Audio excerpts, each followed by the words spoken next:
Assalamualaikum warahmatullahi wabarakatuh.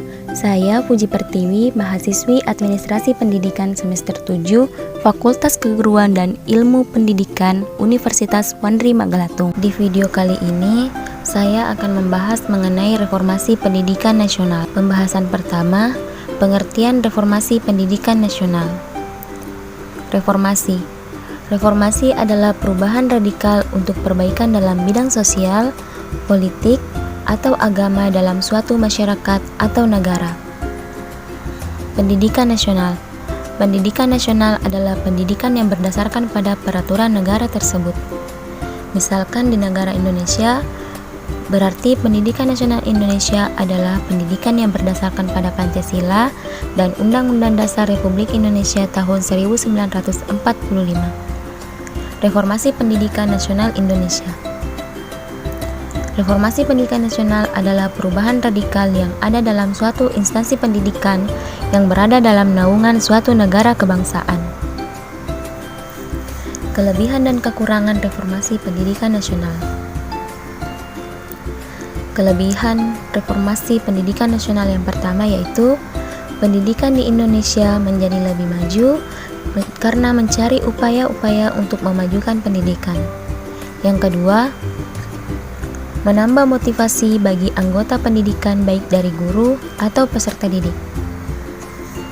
Adapun kekurangan reformasi pendidikan nasional yang pertama yaitu sistem pendidikan yang kaku dan sentralistik. Hal ini mencakup keseragaman dalam segala bidang, termasuk cara berpakaian, kurikulum, materi ujian, dan evaluasi sistem materi. Sentralisasi telah dipraktikkan dalam segala bidang yang berkaitan dengan pelaksanaan pendidikan nasional sedetail-detailnya. Pada aspek kurikulum, asalnya hampir tidak ada ruang sama sekali bagi sekolah sebagai garda terdepan penyelenggara pendidikan untuk menambah, apalagi mendesain kurikulum yang diajarkan di sekolahnya. Yang kedua, sistem pendidikan nasional tidak pernah mempertimbangkan kenyataan yang ada di masyarakat. Lebih parahnya lagi, masyarakat dianggap hanya sebagai objek pendidikan yang diperlakukan sebagai orang-orang yang tidak mempunyai daya atau kemampuan untuk menentukan jenis dan bentuk pendidikan yang sesuai dengan kebutuhannya sendiri. Yang ketiga, terbelenggunya guru dan dijadikannya guru sebagai bagian dari pegawai. Birokrasi yang merupakan alat politik penguasa seperti penjelasan di atas mencengkramkan kukunya kepada guru. Birokrasi pendidikan telah meletakkan dan memperlakukan guru sebagai bawahan. Kebijakan seperti ini sangat membelenggu profesionalisme guru. Akibatnya, guru menjadi apatis, kreativitas dan inovasi mati, etos kerja dan tanggung jawab sebagai guru yang mendidik dan mengajar juga hilang. Yang keempat, pendidikan yang tidak berorientasi pada pembentukan kepribadian, namun lebih pada proses pengisian otak atau kognitif pada anak didik. Itulah sebabnya etika, budi pekerti, atau akhlak anak didik tidak pernah menjadi perhatian atau urusan pertama dalam kehidupan baik di luar maupun di dalam sekolah. Yang kelima, anak-anak tidak pernah atau dibiasakan untuk kreatif dan inovatif serta berorientasi pada keinginan untuk tahu. Kurangnya perhatian terhadap aspek ini menyebabkan anak hanya dipaksa menghafal dan menerima apa yang dipaketkan guru. Pembahasan kedua yaitu Merdeka Belajar. Menteri Pendidikan dan Kebudayaan Nadine Anwar Makarim berkata, esensi Merdeka Belajar adalah menggali potensi terbesar para guru-guru sekolah dan murid kita untuk berinovasi dan meningkatkan kualitas pembelajaran secara mandiri. Mandiri bukan hanya untuk mengikuti proses birokrasi pendidikan, tetapi benar-benar inovasi pendidikan. Merdeka Belajar. Merdeka Belajar adalah kemerdekaan belajar, yakni memberikan kesempatan sebebas-bebasnya dan senyaman-nyamannya kepada anak didik untuk belajar dengan tenang, santai, dan gembira tanpa stres dan tekanan dengan memperhatikan bakat alami yang mereka punya, tanpa memaksa mereka mempelajari atau menguasai suatu bidang pengetahuan di luar hobi dan kemampuan mereka. Sehingga masing-masing mereka mempunyai portofolio yang sesuai dengan kegemarannya.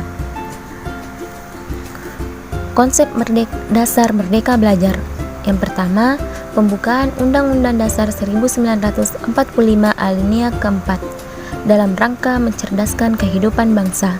Yang kedua, pasal 31 pada ayat 3 yang menyatakan bahwa pemerintah mengusahakan dan menyelenggarakan suatu sistem pendidikan nasional dalam rangka mencerdaskan kehidupan bangsa.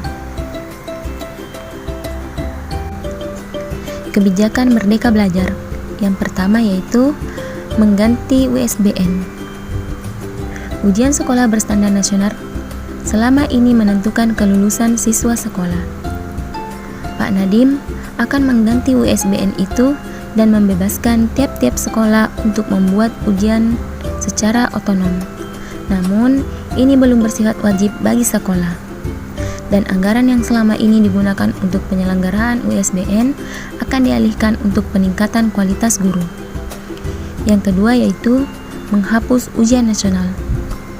Ujian nasional akan dihapus, diganti dengan asesmen kompetensi minimum dan survei karakter. Pelaksanaan ujian pengganti ujian nasional akan digelar di tengah jenjang, bukan di ujung jenjang seperti ujian nasional saat ini. Alasannya, ujian di tengah jenjang memungkinkan pihak pendidik punya waktu untuk memperbaiki kualitas siswa sebelum lulus dalam suatu jenjang, entah itu SD, lulus SMP, atau lulus SMA. Yang ketiga, RPP cukup 1 halaman. Rencana pelaksanaan pembelajaran atau RPP memuat 11 komponen meliputi identitas nama mata pelajaran, standar kompetensi, kompetensi dasar, materi dasar, hingga alokasi waktu. Semuanya itu akan diubah menjadi format yang jauh lebih sederhana, cukup 1 halaman saja. Yang keempat yaitu zonasi yang diperlonggar. Pak Nadiem melonggarkan sistem zonasi pada penerimaan peserta didik baru atau PPDB. Dia menaikkan kuota penerimaan siswa berprestasi 2 kali lipat ketimbang kuota sebelumnya, dari yang tadinya 15% menjadi 30%. Implementasi Merdeka Belajar. Yang pertama, dalam beragam waktu dan tempat. Proses belajar bukan hanya di ruang kelas, namun dapat diciptakan proses pembelajaran yang tak terbatas oleh ruang dan waktu. Yang kedua, free choice. Dipilih peserta didik sesuai perangkat, program atau teknik belajar sesuai peserta didik, mempraktikkan cara belajar yang paling nyaman sehingga kemampuannya terus terasa. Yang ketiga, personalized learning.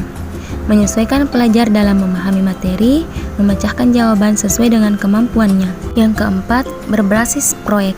Peserta didik diajak menerapkan keterampilan yang sudah dipelajari dalam berbagai situasi. Jadi pengalamannya akan terasa untuk menantinya diterapkan dalam kehidupan sehari-hari di lingkungannya. Yang kelima, pengalaman lapangan. Link and match di dunia pekerjaan sangatlah penting. Saat ini, banyak sekali materi yang diajarkan di bangku sekolah dan perkuliahan yang tidak sesuai dengan dunia kerja. Sekian pembahasan yang bisa saya sampaikan. Terima kasih.